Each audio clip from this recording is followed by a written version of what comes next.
প্রিয় দর্শক মণ্ডলী, আসসালামু আলাইকুম। যে যেখান থেকে আমার ভিডিওটা দেখছেন সবাইকে শুভেচ্ছা অভিনন্দন। আপা আসসালামু আলাইকুম।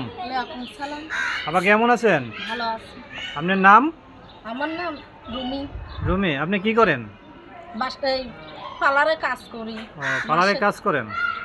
কি জন্য ইউটিউবের সামনে আসলেন আপনি? দুঃখ কইরা আইছি। কি দুঃখ? মনে দুঃখ আছে। মনের একটা মানুষ চাই যে আমার হেল্প সহযোগিতা করবে, যে আমাকে ভালোবাসবে। আপনার হাজবেন্ড আছে? হাজবেন্ডটা ফেলে দিয়ে চলে গেছে। একটা বেটি আছে, বাচ্চা নিয়েই খাই। ছোট একটা বাচ্চা আছে। কি কারণে চলে গেল উনি? বিয়ে করে চলে গেছে। বিয়ে করে চলে গেছে? আর একটা বিয়ে করলো? হ্যাঁ, আপনি কিছু করতে পারলেন না? বিয়ে করলে চলে গেল, কি করবো এখন? ও দুঃখী পড়ে ইউটিউবের সামনে দাঁড়াইছে। হ্যাঁ, এখন কি বলতে চাচ্ছেন বলেন তো দেখি। এখন একটা মনের মানুষ চাই যে আমার হেল্প সহযোগিতা করবে, যে আমাকে ভালোবাসবে, যে আমার দায়িত্ব নেবে। কিরকম ধরনের মানুষ চাচ্ছেন আপনি? বুড়ো হোক জোয়ান হোক, একটা পাইলে, মনের মানুষ পাইলেই হোক। আপনি যে পার্লারে কাজ করেন, কার কাছে থাকেন এখন? এখন মা আছে একটা বুড়া, হ্যাঁ, মনে করি শ্বশুর মারে নিয়েই থাকি। আর কে আছে আপনার ফ্যামিলিতে? একটা বাচ্চা আছে। মনে কি কষ্ট এখন এই জন্য? মনে কষ্ট একটা, যদি মনের মানুষ পাই যে দায়িত্ব নিতে পারবে, যে আমার সহযোগিতা করতে পারবে, তার সাথে আমি জীবন সঙ্গীতি করতে চাই। আপনি যে আগে যে বিয়ে ছিলেন তখন কিরকম ছিলেন, এখন কিরকম লাগে? এখন কষ্ট দেখেই তো ইউটিউবের সামনে দাঁড়াইছি। আগে যখন বিয়ে দুলাভাই ছিল তখন কেমন আসতেছিল? সেখন আরো কষ্ট ছিল দেখেই তো ফেলে দিয়ে চলে গেছে।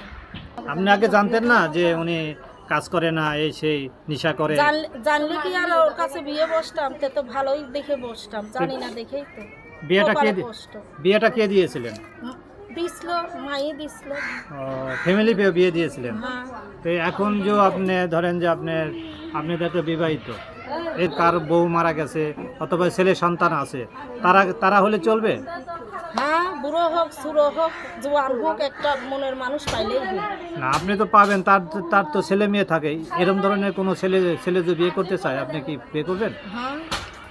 তার সন্তানকে কি আপনি নিজের সন্তান মনে করবেন? হ্যাঁ, সন্তান মনে করেই তারা রাখবো, যত্ন করবো। কটা বন্ধু কাজ করেন এই পার্লারে? দুটো টাকা করি। পার্লারে কাজ করলে তো ভালো থাকার কথা। কেমনি ভালো থাকো? 200 টাকা দেয়। মা আছে, বুড়া মা, ওষুধ কিনে খাইতে হয়। আবার একটা বাচ্চা আছে, লেখাপড়া করাইতে পারি না, খুব কষ্ট আছে। এটা কি প্রতিদিন 200 টাকা দেয় নাকি? প্রতিদিন 200 টাকা দেয়। সংসারই চলে না দেখেই তো ইউটিউবের সামনে দাঁড়াইছি। আর কিছু বলতে চান আপনি? কি আর বলবো? যে মনের মানুষ হবে, কথা বলবে, যোগাযোগ করবে ফোনের মাধ্যমে। ফোনের মাধ্যমে যে কেউ বিয়ে করতে চায় তাহলে তো বিয়ে করবেন? বিয়ে করবো, মনের মতন হলে তাকে বিয়ে করবো। ভিডিওতে আপনি জানি যে মেয়েরা সবাই খালি বয়স্ক ছেলে পছন্দ করে, কি জন্য? ইয়ং ছেলেরা খারাপ কথা বলে, তারা দুষ্টামি কথা বলে, তার জন্য পছন্দ করি না। বুড়ারা ভালো জানে শোনে, তার জন্য তাদের কাছেই চাই। তাই দোয়া করি আপনার একটা ভালো মনের মানুষ আসুক। আপনি সংসারে কি কি কাজ করতে পারেন? নান্দা বাড়া, গরু ছাগল সবই পালতে পারি। শ্বশুর শাশুড়ি থাকলে কি করবেন আপনি? শ্বশুর শাশুড়ি থাকলে নিজের বাপ মার লাগানি ভালোবাসবো, তাদের খাওয়াবো, সেবা যত্ন করব। শ্বশুর শাশুড়িরে সেবা যত্ন করব। শুধু একটা মনের মানুষ চাই, সে যদি আমাকে ভালোবাসে, আমি সব কিছু ফ্রি করে দেবো তার নাম। তাহলে আপা ভালো থাকেন। আর আপনার সাথে যোগাযোগ করলে কিভাবে যোগাযোগ করবে? ফোনের মাধ্যমে যোগাযোগ করবে। নাম্বারটা কি মুখস্থ আছে? না, মুখস্থ তো নাই। তাহলে নাম্বারটা আমি বলে দিচ্ছি। বলে দেন। 01782660305। আবার নাম্বারটা বলে দিচ্ছি, 01782660305। আপা ভালো থাকেন আপনি। হ্যাঁ, ওকে।